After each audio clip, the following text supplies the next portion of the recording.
time for some sleaze presented by McDonald's. The best part about working at McDonald's is the people. Barnes, two disgraced actors are now back at work, but they both made comments that are very similar. Kevin Spacey ready to giddy up and get back to work. Wow. Over a year after he was acquitted in the sexual assault trial in the UK. He gave a glimpse of his new role Friday, posting on X a photo of himself sitting on a horse on the set of his new project. Per Kevin, he's currently on location in Phoenix, filming the upcoming flick, though he made no mention. He did, however, caption, "A little beaten up, but honored to be back on the horse." And then Armie Hammer lands his first movie role after his sexual allegations, called Frontier Crucible. Quote, "Back in the saddle," alluding to his casting in this independent film. The film will follow an ex-soldier who teams up with three outlaws, a woman and her injured husband, to survive the dangers in the Arizona territory of the 1870s. He will play one of the outlaws. Both of them saying "back in the saddle"? Yeah, everyone's got to use the easy one, and those are really random ones to use, seeing as what they were all in trouble for. They're back at work. Yeah, which saddle are you back in? But I would love to know what these indies are paying them, because these guys are desperate to get a project. Right. It could be big. Could they be back in favor? It's a huge gamble. It might happen. Chances are probably not, because the marketing budget won't be there, and it's just not the same thing as a full-on Hollywood production. We'll see.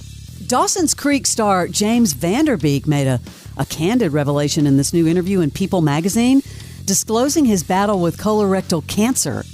Yeah, he says, "I've been dealing privately with this diagnosis, and I've been taking steps to resolve it with the support of my family."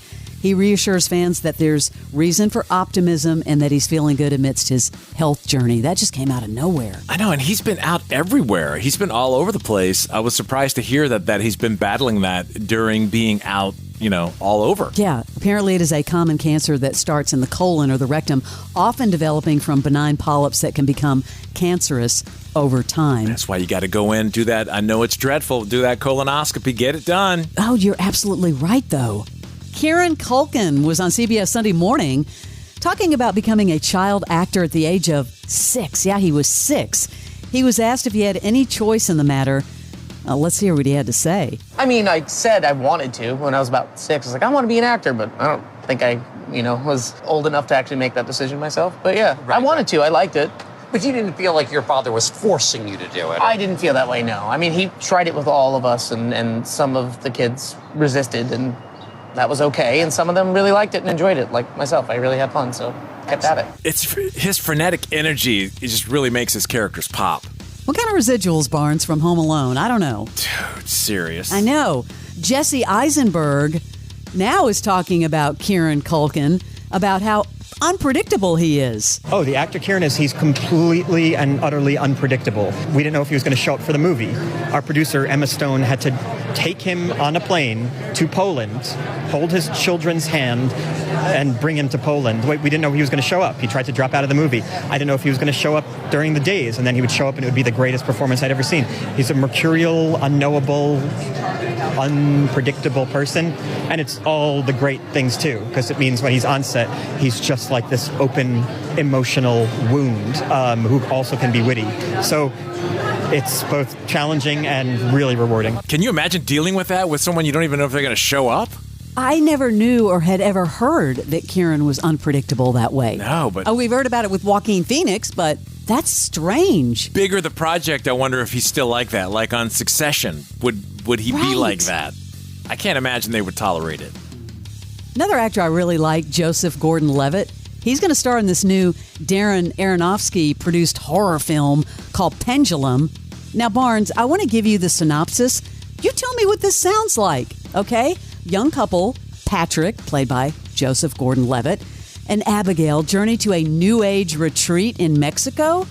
Drawn by the possibility of healing after a traumatic event, he's willing to do anything to help his wife, but becomes distrustful of the retreat's enigmatic leader, even as Abigail falls under her spell.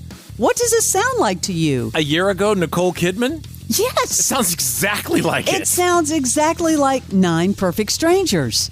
Wow, I saw that and I was like, what? That is almost Anyway. exact.